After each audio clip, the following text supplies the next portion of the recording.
ይገርማችኋል ሙሴ አላስፈላጊ መዘግየትን በእግዚአብሔር ፊት ያሳይ ነበር። እባክህን ሂድ ተናገር እኔ ካንተ ጋር ነኝ አለው። ሙሴ ሊሄድ አልቻለም፣ ያንገራግራል፣ ወደ ኋላ ይላል። ቢጨንቀው እግዚአብሔር ምን አለው መሰላችሁ? እኔ ካንተ ጋር ነኝ አለው።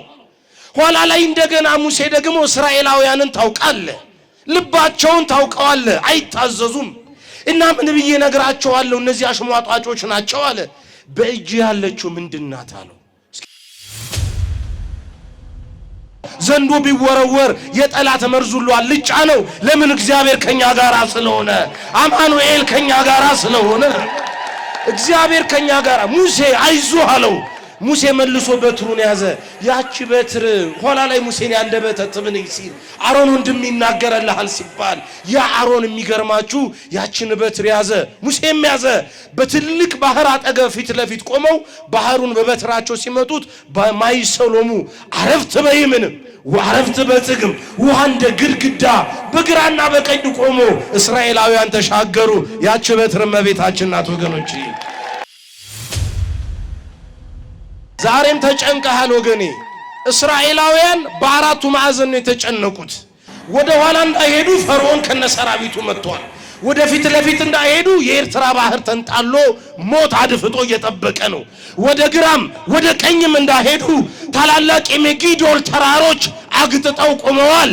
ወገኔ አንዱን መከራ ስትሻገር አለፍኩት እፎይ ስትል ሌላ በሽታ ደግሞ እንደገና ይመጣል። በአራቱ ማዕዘን ያልተወጠረ የለም። ዛሬ ሁሉ በጭንቀት ውስጥ ነው ያለው ወገኖቼ። ሁሉ ሰውን መስላለን ለለብሰን ስንሄድ ውስጣችን ወገኖቼ ቆሽሿል፣ ተበጣጥሷል።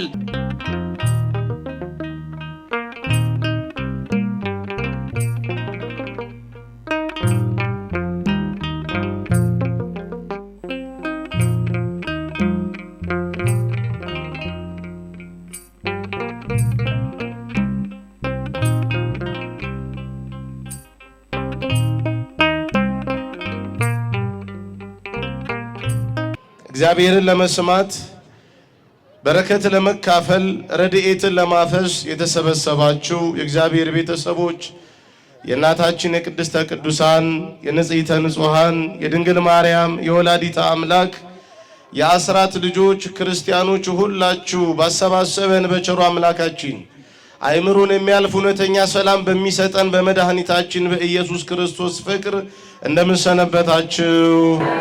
እንደምን ከረማችሁ? አራት ኩሩ እግዚአብሔር ይመስገን በሉ። እንደምን ሰነበታችሁ? መቼም በባህላችን ያው ኩራተኞች እንሆን ይሆናል፣ ግን ቢኮራ በእግዚአብሔር ላይ ይኮራል እንዴ? እንኳን አደረሳችሁ፣ እንኳን ለዛሬው ታላቅ ቀን በደንብ አመስግኑት እግዚአብሔርን።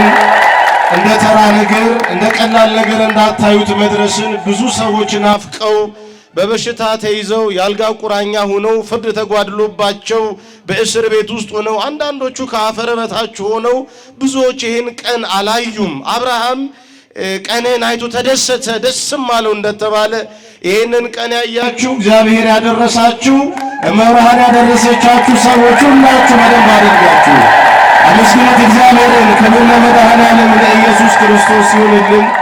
ለእናትነቷ ወደር ለአማላጅነቷም ጥርጥር የሌለብን ከኪሩቤልና ከሱራፌል ይልቅ የመወደድ ግርማ ያላት ድንግል በፀሐይ አብስሎ በዝናብ አብቅሎ የሚመገበንን ክቡር ጌታ የድንግልና ወተት ያጠባች ዓለምን ከነጉዱ ዓለምን ከነሸክሙ ከነኃጢአቱ ከነበደሉ የሚሸከመውን ጌታ ሰማይና ምድር የማይችሉትን ንጉሥ 9 ወር ከ5 ቀን በማኅፀኗ የተሸከመች አዝላ የተንከራተተች በግብፅ በረሃ የዞረች እመብርሃን ወላዲተ አምላክ እግዝእትነ ኩሉ ለሁላችንንም በረድኤት በእናትነት ፍቅሯ ስለምታየን ክብርና ምስጋና ለእናታችን ለድንግል ማርያም ለወላዲተ አምላክ ይሁን።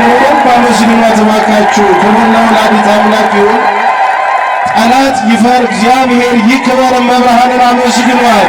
ክብር ለወላዲተ አምላክ ይሁንልን። በደንብ አመስግኗት። የምትወዷት በሙሉ ደግማችሁ እመብርሃንን አመስግኑ። እጅግ በጣም የበረቱ ሊቃውንተ ቤተ ክርስቲያን በመካከላችን አሉ። እኔ ለመታዘዝ ያህል ጥቂት ደቂቃ ነው ለመናገር እንግዳ ሆኜ ከመጣው ትንሽ ለመናገር ቆምኩ እንጂ እጅግ በጣም የበረቱ ብዙ ሊቃውንተ ቤተ ክርስቲያን እዚህ ከጀርባዬ እንደምታዩት አሉ። እኔ ከነርሱ የነገሩኝን የተረፈውን ጥቂት ቃል ለመናገር ነው የቆምኩት። ደግሞ ቤተ ክርስቲያን ከዋዜማው ጀምሮ በዓሉ ምን እንደሚመስል በደንብ አድርጋ ስትዘምር ስታስተምር ቆይታለች። እኔ ያንን ነገር ከማስተላለፍ በቀር አንዳችም የማደርገው የለም። ጌታ መንፈስ ቅዱስ ፊቴን ጸፍቶ አፌን ከፍቶ እንዲያናግረኝ እናንተም ደግሞ በዚህ በዘመነ ትንሣኤ ወንጌል ሲሰበክላቸው ምን ተንግበር እንዳሉት ክርስቲያኖች ምን እናድርግ እያላችሁ ቃሉን መስማት ብቻ ሳይሆን እንደነ ሊዲያ ልባችሁ ተከፍቶ እንግዲህ ምን እናድርግ እንድትሉ እግዚአብሔር ይፍቀድላችሁ። እግዚአብሔር ይፍቀድልን። እግዚአብሔር ያስተምረን። በዚህ በትንቢተ ሕዝቅኤል ምዕራፍ 47 ቁጥር 1 ላይ ወደ መቅደሱ መዝጊያ መለሰኝ ይላል። ጥቂት ደቂቃ ነው የምንቆየው። እግዚአብሔር ከሁላችን ጋር ይሁንልን። ሁላችሁ ይህንን ቃል በቃል ኪዳኑ ታቦት ፊት በእመብርሃን ፊት እንድትሉ ፈልጋለሁ። ወደ መቅደሱ መዝጊያ በሉ። በደንብ ጮክ ብላችሁ ወደ መቅደሱ መዝጊያ መለሰኝ። እግዚአብሔር ወደ መቅደሱ ሁላችንን የሚመልሰን የትምህርታችን ትልቁ የሆነው መሰረታዊው ዓላማ ዛሬ ምን እንደሚከበር ወደ መቅደሱ መዝጊያ መመለስ ምን ማለት ነው የሚለውን ነገር ለማየት ነው። ይህንን መጽሐፍ የጻፈልን ሕዝቅኤል ይባላል። ካህን ነው፣ ነቢይ ነው። ትንቢት በኢየሩሳሌም ለብዙ ጊዜያቶች ሲነገር ታውቃላችሁ። ሊቃውንት እንዳስተማሩን በኢየሩሳሌም ትንቢት ይነገራል። ከኢየሩሳሌም ውጪ እንደ ዳንኤል ያሉ እንደ ሕዝቅኤል ያሉ ሰዎች ግን ከዚያ ከኢየሩሳሌም ወጣ ብለው ወደ ባቢሎን አካባቢ ሆነው ትንቢት ሲናገሩ በቅዱስ መጽሐፍ ውስጥ ተመልክተናል። ሕዝቅኤል ማለት እግዚአብሔር ጽናትን ይሰጣል፣ እግዚአብሔር ኃይልን ይሰጣል የሚል የስም ትርጉም አለው። ኃይል ባጣች ዓለም ውስጥ ሁል ጊዜ መሰበርና መውደቅ ታሪኳ በሆነ ዓለም ውስጥ መሸማቀቅና አንገት መስበር፣ በደልና ኃጢአትን መከራን በጀርባ ላይ ታዝሎ ማቀርቀር ታሪኳ በሆነበት ዓለም ውስጥ ስብራት በጸናበት ዓለም ውስጥ የቁስላችን ስፋት ለሰው በማይነገርበት በዚህ በቀን በጠራራ ፀሐይ የሄድን በድቅድቅ ጨለማ እንደምንመላለስ በሚሰማን ዓለም ውስጥ የእግዚአብሔር ኃይል የእግዚአብሔር ጽናት ለሁላችን ያስፈልገናል። እግዚአብሔር ኃይሉን፣ እግዚአብሔር ጽናቱን፣ እግዚአብሔር ጉልበቱን ለሁላችሁ ያድላችሁ። ሕዝቅኤል የተመለከተው ትንቢት እግዚአብሔር ወደ መቅደሱ መዝጊያ መለሰኝ ነው ያለው። ሰው ወደ መቅደሱ ሲመለስ ወገኖቼ ይፈወሳል፣ ይባረካል። ሀገራችን ኢትዮጵያ ሰላም የምትሆነው ሰው ሁሉ ሲመለስ ነው ወደ መቅደሱ። እግዚአብሔር ይመልሰን ሁላችንንም። ሕዝቅኤል ወደ መቅደሱ መለሰኝና ከመቅደሱ ደግሞ ውሃ ይወጣ ነበር አለ። ውሃ ይወጣል። ሕዝቅኤል ይህንን ካየ በኋላ እንደገና ያ የእግዚአብሔር መልአክ እጄን ይዞ በውሃ ውስጥ አሻገረኝ ይላል። እግዚአብሔር ሁላችንን የሚያሻግረን ወገኖቼ። በራሳችን አቅም የለንም። በራሳችን መራመድ ቀና ማለትም አንችልም። እግዚአብሔር ካልረዳ፣ እግዚአብሔር ካላገዘ ከንቶዎች ነን ወገኖቼ። ዛሬ ቆመን የምንራመደው ጉልበት ያገኘነው እግዚአብሔር ስለደገፈን መድኃኒታችን ኢየሱስ ክርስቶስ ስላሻገረን ነው። አታልፉትም የተባለውን ሁሉ የምናልፈው እግዚአብሔር ኃይላችን ሆኖ ያሳልፈናል። ክብር ምስጋና ለስሙ ይሁንልን። ሕዝቅኤል ያንን ያ መልአክ ይዞት ሲያሳልፈው ውሃ ውስጥ ከቁርጭምጭሚቴ ነበረ ይላል። ያስተዋላችሁ ስሙ። ውሃ ውስጥ ከቁርጭምጭሚቴ ነበረና ሲለካ 1000 ክንድ ለካ ይላል። ስንት ለካ? 1000 ክንድ ለካ። አሁንም ከመቅደሱ አላወጣውም ወገኖቼ፣ እንደገና ወደ መቅደሱ ነው የመለሰው። አይታችኋል። ሰሞኑን በቤተ ክርስቲያን ሲነገር የነበረው የትንሣኤ ወንጌል መድኃኒታችን ተሰቀለ፣ ተገረፈ ብለው ከኢየሩሳሌም አንዳንድ ሰዎች ተነስተው ወደ ኢማሁስ 60 ምዕራፋት ያህል ሲሄዱ አላያችሁም? እግዚአብሔር ኧረ ወደ መቅደሱ ይመልሰን ወገኖቼ።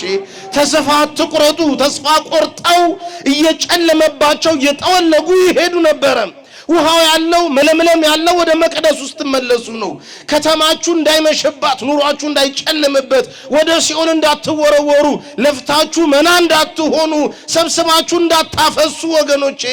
እንደው ተባርከው ነበረ ተብሎ ኋላ ደግሞ እንዳይሳቅባችሁ ተቀድሰው ረከሱ፣ ቆርበው ደግሞ አፈረሱ እንዳትባሉ ከኢየሩሳሌም መውጣትን እግዚአብሔር ይከልክላችሁ ወገኖቼ። ክርስቶስም ሲያስተምር አንድ ሰው ከኢየሩሳሌም ተነስቶ ወደ ኢያሪኮ ሄደ ይላል። በኢያሪኮ ሲሄድ ግን ወንበዴን የደበደበው ኃጢአት ነው የጣለው ወገኖቼ። ኢየሩሳሌም ውስጥ የምትበሉት ባያጠግባችሁ፣ የምትጠጡት ባያረካችሁ፣ የምትተኙበት ቢቆረቆራችሁ ከመቅደሱ አንርቅም በሉ። እስኪ ከመቅደሱ በሉ ሁላችሁም ከፍ አድርጉ እጃችሁን። ከመቅደሱ አንርቅም። አውርዱ እጃችሁን። እግዚአብሔር ወደ መቅደሱ መዝጊያ ይመልሰን። ሕዝቅኤል አሁንም በመቅደሱ በሌላ በኩልም ሲወስደው በውሃ ውስጥ አሻገረው ይላል። በምን ውስጥ አሻገረው? እግዚአብሔር ያሻግረን ወገኖቼ። ወዳጅ ያልከው ጠላት ሲሆንብህ እግዚአብሔር ያሻግረ። አላልፎም የምትለው መከራ በፊት ለፊት ሲደቀን በእንቅርት ላይ ጆሮ ደግፍ እንደሚለው የሀገራችን ሰው አንዱን መከራ ስትሻገር ሌላው አግጥጦ ሲመጣ በእግዚአብሔር በቸርነቱ ያሻግራችሁ። በውሃ ውስጥ ሲያሳልፈው አሁንም ውሃው እስከ ጉልበቱ ደረሰ። ቅድም እስከ ቁርጭምጭሚት ነበረ፣ አሁን እስከ ጉልበቱ ደረሰ። ግን መልአኩ ሲለካው ውሃው አሁንም 1000 ነው። ቅድም ስንት ነው? በደንብ ንገሩ። ቅድም ስንት ነው? አሁንም 1000 ነው። ግን በሕዝቅኤል ላይ ከቁርጭምጭሚት ወደ ጉልበት አደገ። የሚደንቅ ነው። አሁንም በሌላ በኩል ወሰደው፣ በስተደቡብ በኩል ሲወስደው አሁንም በውሃ ውስጥ አሻገረው ወገኖቼ። የሳምከው ሲነክስ፣ ወርቅ ያበደርከው ጠጠር ሲመልስል፣ በዚህ በክፉ ዘመን እግዚአብሔር ያሻግራችሁ። እመብርሃን እጃችሁን ተያዛችሁ ወገኖቼ። ምን አቅም አለን እኛ? ምን ጉልበት አለን? እግዚአብሔር ካልረዳ፣ እግዚአብሔር ካላገዘ፣ ያለ እግዚአብሔር የሰበሰቡ ብዙዎች እየበተኑ ነው። ያለ እግዚአብሔር የበሉ እየተራቡ ነው። ያለ እግዚአብሔር አንዳች ያለ እኔ ምንም ልታደርጉ አትችሉም ይላል ቅዱስ መጽሐፍ። ኧረ መድኃኔዓለም ከሁላችን ጋር ይሁንልን። ኧረ መብርሃን ታግዘን ወገኖቼ። አሁንም ሕዝቅኤል በሌላ በኩል እንደዚሁ ሲያልፍ መልአኩ ለካ ውሃው አልጨመረም። መጀመሪያ ቁርጭምጭሚት ላይ እንደነበረው 1000 ነው። ጉልበት ላይ እንደነበረው 1000 ነው። ወገብ ላይ እንደደረሰውም 1000 ነው። አሁንም ለዋኝ አልቻልኩም፣ እስከ አንገቴ ደረሰ። ውሃው 1000 ክንድ ነው፣ አልጨመረም ይላል። ምን መሰላችሁ ሊቃውንተ ቤተ ክርስቲያን ሲተረጉሙት ይሄንን የመጽሐፍ ቅዱስ ክፍል መቅደሱ እመቤታችን ድንግል ማርያም ናት አሉ። ክብር ለእመቤታችን ለወላዲተ አምላክ ይሁንልን። እስኪ የምትወዷት አመስግኗት፣ የምታፈቅሯት አወድሷት።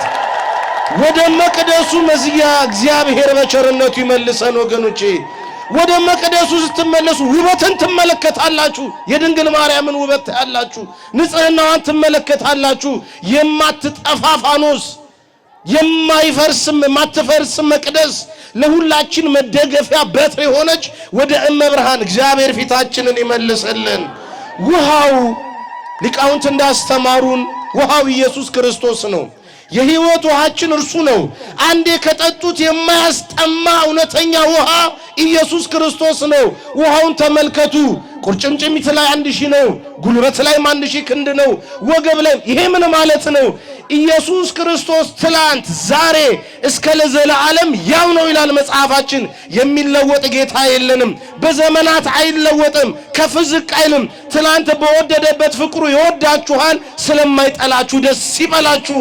ኃጢአተኞች ናችሁ አትግቡ ስላላችሁ እግዚአብሔር የተመሰገነውን። ምን ልላችሁ መሰላችሁ? ይሄን ያመጣሁት መቼም ዛሬ ግንቦት 21 ቀን ርክበ ካህናት ይባላል። ዛሬ ቀኑ አባቶቻችን ሊቃውንተ ቤተ ክርስቲያን ብፁዓን አበው ሊቃነ ጳጳሳት የሚሰበሰቡበት ዕለት ነው። በዚህ በእመቤታችን ዕለት ተሰብስበው መስከረም 21 ቀን አባቶቻችን አርዮስን ያወገዙበት፣ ቤተ ክርስቲያንን ነፃ ያወጡበት ነው። ሊቃውንተ ቤተ ክርስቲያንም ዛሬ ጌታ መንፈስ ቅዱስ እየመራቸው መልካም የሆነውን ነገር እንዲያሰሙን እግዚአብሔር ለሁላችንም ይፍቀድልን። እመብርሃን ታግዘን ወገኖቼ።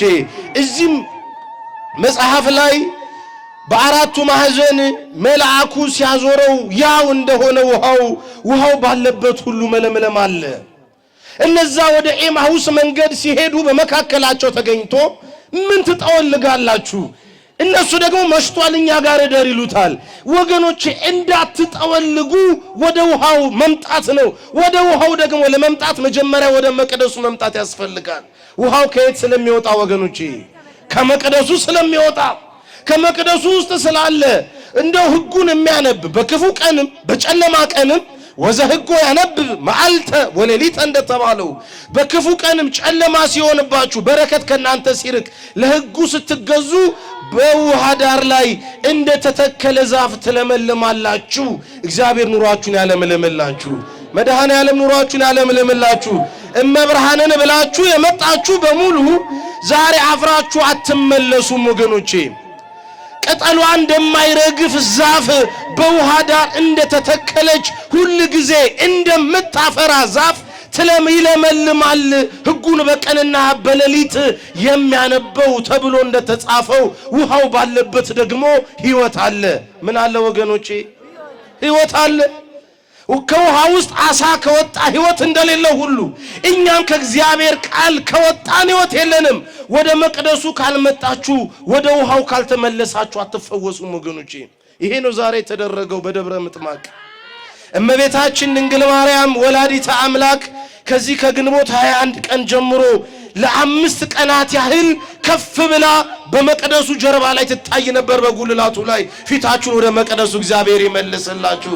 መቅደሱ ላይ መቅደስ ተቀምጦ ነበረ። በዚህ በሚፈርሰው መቅደስ ላይ ጌታ ሆይ እነዚህ ቤተ መቅደሶች አያማምሩም አሉት። ድንጋይ በድንጋይ ላይ ሳይወድቅ አይቀርም ይላቸው ነበረ።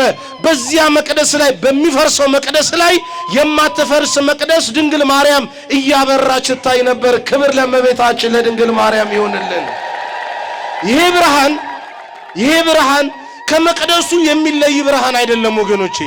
ብርሃኑ በዚህ በቀዳማይ ሰዓተ ሌሊት ይበራል። ሌሊቱን በሙሉ በቤተ መቅደስ ውስጥ ይበራል ወገኖቼ። መቅደስ ውስጥ ያለው እውነተኛ ብርሃን ነው። ብርሃን ክርስቶስ ነው። የብርሃን እናት ደግሞ መቅደሱ ድንግል ማርያም ወላዲተ አምላክ። ክብር ለእመቤታችን ይሁንልን። ኧረ እባካችሁ በደንብ አመስግኗት። ቅድም ሊቃውንት ሲናገሩ እንደሰማችሁት ከአጥቢያ ኮከብ ይልቅ ከማለዳ ኮከብ ይልቅ ታበራለች። በተራሮች ራስ ላይ ጎላ ብላ የምትታየው ዓለምን ለማማለድ ወገቧን ሸብ አርጋ እጇን ዘርግታ ሰዓሊ ለነ ቅድስት እንላት የምትለምንልን ወላዲተ አምላክ በመቅደሱ ላይ ነው ያለችው ወገኖቼ። አረስቲ አመስግኗት። እንደው እልልታችሁ ማነሰብኝ ቀነሰብኝ። ክብር ለእመቤታችን ይሁንልን። በዚህ ቀን እመቤታችን ድንግል ማርያም በወርቅ ዙፋን ላይ ተቀምጣ በብርሃን ወንበር ላይ ተቀምጣ ለ5 ቀናት ያህል ለሕዝቡ ትታያለች ወገኖቼ። የኛ በደላችን የኛ ኃጢአታችን እመብርሃን እንድናይ ያላደረገንም እግዚአብሔር ምሕረቱን ይላክልን። ለምንድነው እመብርሃን ያልታየች? ወደ መቅደሱ የሚመለስ ሰው ጠፍቷል። ወደ እኔ ተመለሱ እኔም ወደ እናንተ እመለሳለሁ ይላል መጽሐፋችን። ወደ እግዚአብሔር የሚመለስ ሰው፣ ፊቱን ወደ መቅደሱ የሚመልስ ሰው ጠፋ። አረ ወገኖች መበላላቱ የሚቀር መጨቃጨቁ የሚቀር እግዚአብሔር ረድኤትና ሰላም ለሁላችንም ይስጠን። መፈቃቀሩን እግዚአብሔር ይስጠን ለሁላችንም። ወደ መቅደሱ መዝጊያ መመለስ በረከት ያሳያል፣ በረከት ይሰጣል።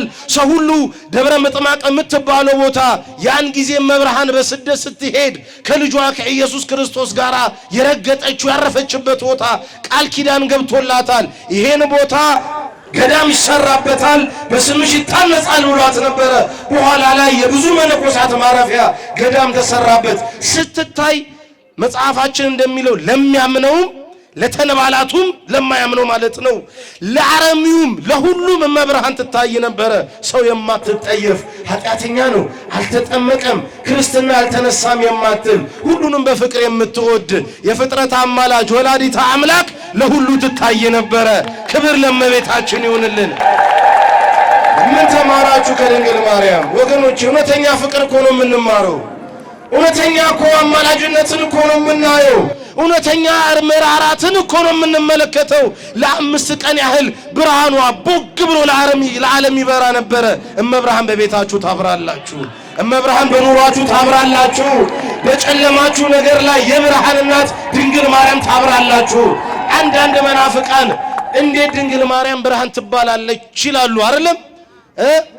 ልጇ ነው ብርሃን ይላሉ። እውነት ነው የምላችሁ ወገኖቼ፣ እንኳን ጌታን የወለደች ሰማይና ምድር የማይችሉትን ጌታ ያንን እሳት ጡቷን ያጠባች በጀርባ ያዘለች ድንግል ማርያም አይደለችም? ቅዱሳን እንኳን እናንተ የዓለም ብርሃን ናችሁ ተብሏል። እንኳን እመቤታችን ድንግል ማርያም ብርሃን ናት። ኧረ ክብር ይግባት። እባካችሁ በደንብ አመስግኗት፣ በደንብ አመስግኗት። ብርሃን አስፈላጊ ነው። ብርሃን አስፈላጊ ብርሃን በቤታችሁ ውስጥ ባይበራ ቤታችሁ ቆሽሾ ይቀራል። ቤታችሁ እንዲነጻ የሚያስፈልገው ብርሃን ነው። እመብርሃንን ይዞ መሄድ ዛሬ ድንግል ማርያም ነው ካህናቱ የሰጡን። ልክ በመስቀል ላይ ሆኖ ለዮሐንስ እንኋት እናት ብሎ ክርስቶስን ማነው መብርሃን ወላዲተ አምላክ ለዮሐንስ እንደተሰጠች ዛሬ ካህናቱ የድንግል ማርያምን ብርሃን ይዛችሁ ሂዱ እያሉን ነው። አመስግኗቸው። ክብር ለእመቤታችን ይሁን። ምስጋናችሁ ግን ያንስብኛል ወገኖቼ፣ በጣም ያንስብኛል ለወላዲተ አምላክ ለድንግል ማርያም። ታዲያ እነዚህ አህዛብ ድንግል ማርያምን እያዩ እጃቸውን በቤተ ክርስቲያን ላይ ይጭኑ ነበረ፣ ክርስቲያኖችን ያርዱ ነበረ። የሚደንቃችሁ ነገር ያ ታላቁ ያዕቆብን ከቤተ መቅደስ ላይ ወረወሩት፣ ጴጥሮስን ደግሞ በእስር ቤት ውስጥ አሰሩት። ሐዋርያት ሥራ ምዕራፍ 12 ላይ እንደተጻፈው በክርስቲያኖች ላይ አህዛብ እጃቸውን አከበዱ፣ መከራ አጸኑ። በመካከለኛው የዓለማችን የዘመን አቆጣጠር ደግሞ እንደዚሁ በግብጽ በደብረ ምጥማቅ ያለውን ቤተ ክርስቲያን ለማቃጠል እነዚህ ጠላቶቻችን ተነሱ። የሚደንቅ ነው። ኢትዮጵያዊ ንጉሥ ያን ጊዜ የነበሩት አጼ ዘርዓ ያዕቆብ ይባሉ ነበረ። ያን ጊዜ አጼ ዘርዓ ያዕቆብ የመስቀሉን አምጥተው በግሸን ማርያም ላይ አስቀምጠው ነበረ። የሚደንቃችሁ ታላቅ ስራ ግን ያደርጉ ይሰሩ ነበረ። በዚያ በግብጽ ያለው ቤተክርስቲያን እንደተቃጠለ ሲሰሙ ደብረ ምጥማቅን ኢትዮጵያ ላይ ተከሉ። እመብርሃን ድንግል ማርያም ወላዲተ አምላክ ቅዱስ ሉቃስ የሳለው ስዕል የእመቤታችን የሚያምረው ስዕሏ ውበቷ የተገለጠበት ያንን ታላቁን ስዕል አምጥተው ወደ ኢትዮጵያ ያስገቡ። ክብር ለአባቶቻችን ይሁንልን ወገኖች። የእመቤታችን በረከት ረድኤት ሁላችንም ላይ ይደርብን። ብርሃን ዘይትጠፍ መቅደስ ዘይትነሰት የሚለው ሶስተኛ የቀረኝ ንግግር እኔ አላበዛም ብያችኋለሁ። የማትሰበረዋን በትር ነግሬያችሁ አበቃለሁ። እግዚአብሔር ከሁላችን ጋር ይሁንልን። በሰባራ ዓለም ውስጥ ሰባራ ለሰባራ ተደናግሮ ወደ ገደል ይገባል ወገኖቼ። የተሰበረ ሰው የለም ብለን አንናገርም። ሁሉ ሰው በብዙ አይነት ጉዳት ተጎርቶ ተሰብሮ እዚህ ውስጥ አለ። እያንዳንዳችሁ ልባችሁ ቢከፈት ደስ ብሏችሁ መጣችኋል። ልቡ ላይ እያንዳንዱ ሰው ጠባሳ የሌለበት ያልተሸነቆረ፣ ያልተወጋ፣ ያላዘነ፣ አንገቱን ያላቀረቀረ ሰው አለ ወገኖቼ? እስኪ ንገሩኝ። በወዳጁ ያልተገዳ፣ ገንዘቡን ያልተካደ፣ ሀብት ንብረቱን ያላጣ፣ ሰርቶ መና ያልሆነበት ሰው አለ እዚህ ጉባኤ መካከል ወገኖቼ? ዛሬ የመጣ ነው መብርሃን ነው፣ እያነከሰን ነው። ምርኩዝ ሁኚ ልንላት ነው። ድንግል ማርያም ምርኩዝ ትሆነን ለሁላችንም። ታሻግረን ይህን ክፉ ዘመን። ኧረ በጉልበታችን በአቅማችን በችሎታችን ማለፍማ አንችልም።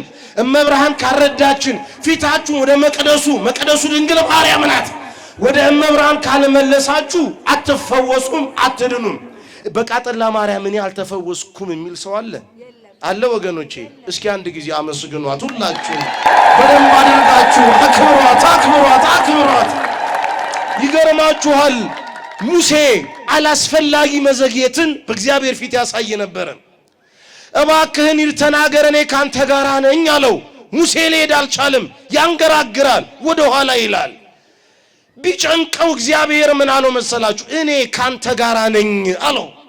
ኋላ ላይ እንደገና ሙሴ ደግሞ እስራኤላውያንን ታውቃለህ፣ ልባቸውን ታውቀዋለህ፣ አይታዘዙም እና ምን ብዬ ነግራቸዋለሁ? እነዚህ አሽሟጣጮች ናቸው አለ። በእጅ ያለችው ምንድናት አለው። እስኪ በሉ በእጅ ያለችው በሉ ምንድናት? የ80 ዓመት ሽማግሌ የያዛት ከዘራ ናት፣ ዱላ ናት። የአማቱ የዮቶርን ከብቶች የጠበቀበት ዱላ ትልቅ ግዳጅ እንደምትጥል አያውቅም ነበረ። እያንዳንዱ ሰው እኮ ችግሩ ይሄ ነው። በእጅ የያዙት ወርቅ እንደምን ይቆጠራል? እንደዛ ቆጥራችሁት ይሆን? ዛሬ ወደ አንድ ሐኪም ቤት ስትሄድ ካርድ ለማውጣት 900 ብር ምናምን፣ ወደዚያ ለመሄድ ደግሞ የምትከፍለው። ዛሬ እኮ በሕክምና ስም ሰው እየተዘረፈ አይደለም እንዴ? መሞት እኮ የሚመርጡ ሰዎች አሉ ዛሬ። ለአንድ ቀን አዳር ሰው 3000-4000 ብር ነው ሆስፒታል ውስጥ ገብቶ የሚከፍለው። በእጃችን ያለውን ወርቅ እንደ መዳብ ስለቆጠር ነው ወገኖች። የተቀመጣችሁበትን መሬት ነካክታችሁ ሰውነታችሁን ስትዳብሱት ካንሰር ከሰውነታችሁ ተመንግሎ መቃብር ውስጥ ይገባል። ይሄን ደግሞ አይተናል፣ እንመሰክራለን። ለጥር እግዚአብሔር ፈቅዶ ጥር 21 ነው እዚህ ቦታ ላይ መጥቼ ነበረ። አይቻለው የጡት ካንሰር ያሳት ሴት የቃጠላ ማርያም እምነትና ጸበል አድርጋ ስትፈወስ በአይን አይቻለው። አላያችሁም እናንተ? ኋላ ላይ ትሰማላችሁ። በእጅ ያዙት ወርቅ እንደ መዳብ ተቆጥሮ ያ ሙሴ በእጅ ያለችው ምንድናት አለው? በትር ናት አለው። ጣል አለው እግዚአብሔር። ሙሴ በትሩን ሲጥል በትሩ እባብ ሆነ። ሙሴ ፈርቶ ወደ ኋላ አፈገፈገ፣ ሸሸ። ቅድምም ብያችኋለሁ እኔ ካንተ ጋር ነኝ ብሎት ነበር አይደለም እግዚአብሔር። ወገኖቼ ቤተ ክርስቲያን የዚህ ጸሎት ትርጉምን ስለምትረዳው ምእመናን እንዲፈወሱ ስለምትፈልግ ደግማ ደጋግማ ምን ትላለች ቤተ ክርስቲያን? እግዚአብሔር ያህሉ ምስለ ኩልክሙ ትላለች። እግዚአብሔር ከናንተ ጋር ይሁን ማለት ነው። አሜን በሉ ወገኖቼ። እግዚአብሔር ከኛ ጋር ሲሆን በረከት ወደ ህይወታችን ይመጣል። እግዚአብሔር ከኛ ጋር ሲሆን የሚያስፈራው ሙሴ ጣለው እባብ አቃርብቱ ይመጣ። ዘንዶ ቢወረወር የጠላት መርዙሉ አልጫ ነው። ለምን? እግዚአብሔር ከኛ ጋር ስለሆነ፣ አማኑኤል ከኛ ጋር ስለሆነ እግዚአብሔር ከኛ ጋር። ሙሴ አይዞህ አለው። ሙሴ መልሶ በትሩን ያዘ። ያቺ በትር ኋላ ላይ ሙሴን ያንደበተ ትብንይ ሲል አሮን ወንድም ይናገረልሃል ሲባል ያ አሮን የሚገርማችሁ ያቺን በትር ያዘ፣ ሙሴም ያዘ። በትልቅ ባህር አጠገብ ፊት ለፊት ቆመው ባህሩን በበትራቸው ሲመቱት በማይሰሎሙ አረፍት በይምንም ወአረፍት በጽግም ውሃ እንደ ግድግዳ በግራና በቀኝ ቆሞ እስራኤላውያን ተሻገሩ። ያቺ በትር እመቤታችን ናት ወገኖች። በደንብ አመስግኗት። ያቺ በትር እመቤት። ዛሬም ተጨንቀሃል ወገኔ። እስራኤላውያን በአራቱ ማዕዘን ነው የተጨነቁት። ወደ ኋላ እንዳይሄዱ ፈርዖን ከነሰራዊቱ መጥቷል። ወደ ፊት ለፊት እንዳይሄዱ የኤርትራ ባህር ተንጣሎ ሞት አድፍጦ እየጠበቀ ነው። ወደ ግራም ወደ ቀኝም እንዳይሄዱ ታላላቅ የሜጊዶል ተራሮች አግጥጠው ቆመዋል። ወገኔ አንዱን መከራ ስትሻገር አለፍኩት እፎይ ስትል ሌላ በሽታ ደግሞ እንደገና ይመጣል። በአራቱ ማዕዘን ያልተወጠረ የለም። ዛሬ ሁሉ በጭንቀት ውስጥ ነው ያለው ወገኖቼ። ሁሉ ሰውን መስላለን ለለብሰን ስንሄድ ውስጣችን ወገኖቼ ቆሽሿል፣ ተበጣጥሷል፣ በስብሷል። እመብርሃን ውስጣችንን ታድሰልን። ብኪ ታደሰ ቀዳሜ ሁሉ ፍጥረት እንዳለው እግዚአብሔር በእውነት በቸርነቱ ሁላችን ይጠብቀን። እስራኤላውያን ጮሁ። አንድ ቀን ክርክር ተነሳ። አበዛውባችሁ አብቀቻለሁ። ክርክር ተነሳ። ክርክር ሙሴ ቤተ መንግስቱን ይዟል፣ አሮን ቤተ ክህነቱን ይዟል። እኛ እስራኤላውያን የአንድ ቤተሰብ ተገዢዎች ሆነን እያሉ መጮ ጀመሩ። የሚገርም ነው። እግዚአብሔር ግን መልእክት አመጣ፣ ድምፅ አመጣ። እግዚአብሔር ድምፅ ያምጣላችሁ፣ እግዚአብሔር መልእክት ያምጣላችሁ። የእመቤታችን የማርያም መልክ የማንን መልክ ይመስላል? አረ ንገሩኝ፣ የማንን መልክ ይመስላል? ደራሲው አረህኒ ገጸ ዚያኪ ድንግል ሆይ አንዴ ብቻ መልክሽን አይቼ ልሙት ይል ነበር አንድ ታላቅ ቤተ ክርስቲያን ሰው። መስከረም 21 ቀን ነው ያ ሰው ያረፈው። ከዚያ በፊት እመብርሃን ድንግል ማርያም 7 ዓመት ነው የጸለየው የእመቤታችን መልክ ለማየት። ከ7 ዓመት በኋላ እግዚአብሔር ጸሎቱን ሰማው። አትማረር፣ እኔ እንደዚህ እናገራለሁ፣ ለእግዚአብሔር እጮሃለሁ፣ እግዚአብሔር አልሰማለኝ እያላችሁ የምትማረሩ የምታዝኑ ሰዎች እግዚአብሔር የራሱ ቀን አለው እናንተን ቀና የሚያደርግበት ወገኖቼ። እዚህ ከ3000 ከ4000 በላይ ጸበልተኛ ሰው ያለው በዚህ በያዳራሹ ቤት ተከራይቶ ምናምን በጣም ብዙ ሰው አለ። እና አንዳንዱ ተኝቶ ከኋላ የመጣው ድኖ ወደ ቤት ሲሄድ እመብርሃን ጠልተሽኝ ነው እኔ መቼ ነው የምነሳው የሚል በጣም ብዙ ሰው አለ። እግዚአብሔር ግን ምን አለው አልኳችሁ ወገኖቼ? እግዚአብሔር ቀን አለው። ቀኑን ያምጣላችሁ መድኃኔዓለም። የፈውሱን ቀን ያምጣላችሁ፣ የምህረቱን ቀን ያምጣላችሁ። ቀና ብላችሁ የምትራመዱበትን የምትመሰክሩበትን ቀን እግዚአብሔር መድኃኔዓለም ክርስቶስ ያምጣላችሁ። እመብርሃን ትዳብሳችሁ። አሜን በሉ ባካችሁ፣ እግዚአብሔርን እያመሰገናችሁ። እግዚአብሔር ድምፅ አመጣ። ያ ድምፅ ምንድነው? የእስራኤላውያንን ጀግኖች የጎሳ መሪዎችን ዱላ ሰብስበህ ወደ መገናኛ ድንኳን ወደ መቅደስ ውስጥ አስገባ አለው። ወደ መቅደሱ ምን አለኝ ነው የትምህርታችን ርዕስ። ወደ መቅደሱ መዝጊያ ምን አለኝ? መለሰኝ። እስኪ በሉ ወደ መቅደሱ መዝጊያ በሉ። መለሰኝ። እግዚአብሔር ይመልሳችሁ። መሃኑ ናችሁ፣ ልጅ አታችሁ የምትንከራተቱ፣ ትዳር ስትይዙ ተጨብጭቦላችሁ ልል ተብሎላችሁ፣ ልጅ አታችሁ ወገባችሁን አስራችሁ የምታለቅሱ ፊታችሁን ወደ መቅደሱ መዝጊያ መልሱ። እግዚአብሔር ወንድ ልጅ ከነቃችሁ ያስታቀፋችኋል። እና ምን አለን? ለእግዚአብሔር የሚሳነው ነገር የለም። እና ምን አለን? ወደ መቅደሱ መመለስ ብቻ። ወደ መቅደሱ አስገባ ተባለ። ያንን በትር ሰበሰበ፣ አስገባ። በየ12 ዱላ ነው የገባው። 12 ከዘራ 12 መቋሚያ ነው የገባው። በእያንዳንዱ ላይ የሰዎቹ ስም ተጻፈ። በአሮን ወገን ያለው በሌዊ ወገን ያለው የአሮን ስም ተጻፈ። መቅደስ ውስጥ ገባ።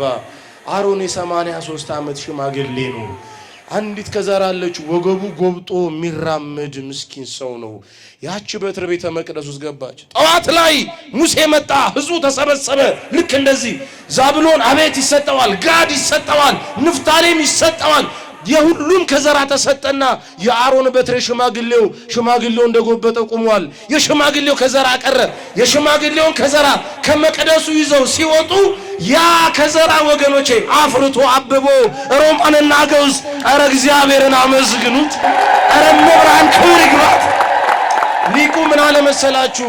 ቅዱስ ያዕቆብ ዘስሩግ ምን አለ መሰላችሁ? እነዚህ ሶርያውያን ያ በትር የእመቤታችን ምሳሌ ነው ይላሉ። ቅዱስ ኤፍሬምም ይሄንን ቃል ሲናገረው እናውቃለን።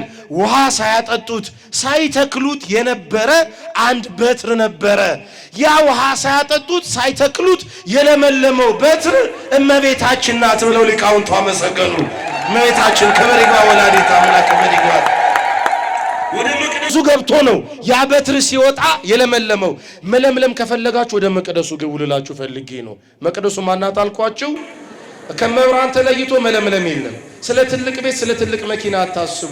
ይህ ሁሉ ኃላፊ ነው፣ ንብረቱም ኃላፊ ጠፊ ነው።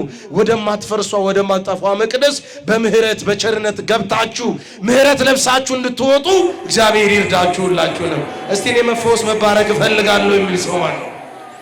ባጃችሁን ከፍ አድርጉልኝ። ቆይ ድንግል ማርያም ታያቸዋለች። እዚህ ቤተ መቅደስ ውስጥ የአሮን በትር ገባ። ደረቅ ነው፣ ሲወጣ ለምልሟል። በስራ ደርቅ ያለው፣ በትዳሬ ደርቅ ያለው፣ በኑሮዬ ደርቅ ያለው፣ በመውጣቴም በመውረዴም ደርቅ ያለው፣ በዚህም ሲሄድ በግራም በቀኝም ተስፋዬ ጠፍቷል የምትሉ እጃችሁን ከፍ አድርጉ። ኑሮዬ ጨልሞብኛል ተስፋ ጥቻለሁ የምትሉ እጃችሁ ይታይ። እመብርሃን ወላዲተ አምላክ የአሮን በትር ከዚህ ሲወጣ እንደለመለመው የአሮን በትርም ድንግል ማርያም ናት። ታለምልማችሁ፣ ዛሬ ቤታችሁን ታለምልምላችሁ። የደረቀው ያፍራ፣ ሰላም በቤታችሁ ይምጣ፣ ረድኤት ቤታችሁ ይግባ። ወደ መቅደሱ መዝጊያ በሉ። አልሰማዋችሁም? እንደው እኔ ጥላ ላይ ስለሆንኩ መሰለኝ እናንተ ፀሐይ ላይ ሆናችሁ ድክም አላችሁብኝ። ደከማችሁ ወገኖቼ። እስኪ ወደ መቅደሱ መዝጊያ በሉ። ይሄንን ፀሐይ አትፍሩት። መብርሃን በዚህ በጠራራ ፀሐይ ነው ልጇን አዝላ የተንከራተተችው። ፀሐይ ያቃጠላታል፣ ግን ፀሐይ ናዝላለች። ድንግል ማርያም የምትገርም ናት። በእጇ ውሃ ይዛለች። የህይወት ውሃ ጠማኝ ትል ነበረ። እስኪ አንድ ጊዜ አመስግኗት። ከሷ በረከት ከሷ ረድኤት እያገኛችሁ እንደሆነ ይሰማችሁ። ወደ መቅደሱ መዝጊያ በሉ። መለሰኝ እግዚአብሔር ሆይ በሉ። ወደ መቅደስህ መልሰኝ። ያስተማረን የመከረን የገሰጸን የአባቶቻችን አምላክ ወደ መቅደሱ እንድንመጣ ያደረገን ክብር ምስጋና ለስሙ ይሁንለት። ክብር ምስጋና ለስሙ ይሁንለት። ተቀድሰን እንዳንረክስ ቆርበን እንዳናፈርስ የተዋህዶ ልጆች ነበሩ። ሃይማኖታቸውን ለገንዘብ ሲሉ ለስልጣን ሲሉ ለመናምንት የፍርፋሪ ሲሉ ተዋህዶን ክራቸውን በጠሱ ከመባል እግዚአብሔር ይሰውረን ይሰውራችሁ። ተስፋ ቆርጦ ወደ ኤማሁስ መንገድ 60 ምዕራፍ ከመሄድ እግዚአብሔር ወደ መቅደሱ ይመልሳችሁ፣ ወደ ኢየሩሳሌም ይመልሳችሁ። እነዚያ የጠወለጉ ሰዎች ወደ ኢየሩሳሌም ነው የተመለሱት። በመቅደሱ እየዘመሩ ኖሩ ነው የሚለውና ከመቅደሱ እግዚአብሔር አያውጣን፣ ከመብራን እቀፍ አይለየን። አመስግኗት ወላዲተ አምላክ። ንቁ ኦርቶዶክስ ተዋህዶ የጸሎትና የንስሐ መርከብ ማህበር በእግዚአብሔር ፈቃድ በወንድማችን የኔነ ተስፋዬ አስተባባሪነት ከተመሰረተ ጊዜ ጀምሮ ከሚሰጣቸው ዘርፈ ብዙ መንፈሳዊ አገልግሎቶች መካከል የሐዋርያዊ አገልግሎትና ያሬዳዊ ዝማሬዎች አንዱ ነው። በዚህ ክፍል የኦርቶዶክሳዊ ተዋህዶ ቤተክርስቲያንን ዶግማና ቀኖና የጠበቁ ኦርቶዶክሳዊ ለዛ ያላቸው ለነፍስ እረፍትን የሚሰጡ ወቅታዊና ዘመኑን የዋጁ ስብከቶችና ያሬዳዊ ዝማሬዎችን በመላው ዓለም ለሚገኙ ተመልካቾቹ በንቁ ሚዲያና በኢትዮ ማህበር የዩቲዩብ ቻናል እያቀረበ ይገኛል። አገልግሎቱ በመላው ዓለም ለሚገኙ አማኞች ተደራሽ እንዲሆን በየዕለቱ የሚለቀቁ ስብከቶችንና መዝሙሮችን ላይክና ሼር ያድርጉ። እንዲሁም የዩቲዩብ ቻናላችንን ሰብስክራይብ በማድረግ የዚህ ታላቅ አገልግሎት ባላሻራ ይሁኑ። ንቁ ሚዲያ ርቱ የቤተ ክርስቲያን ልሳን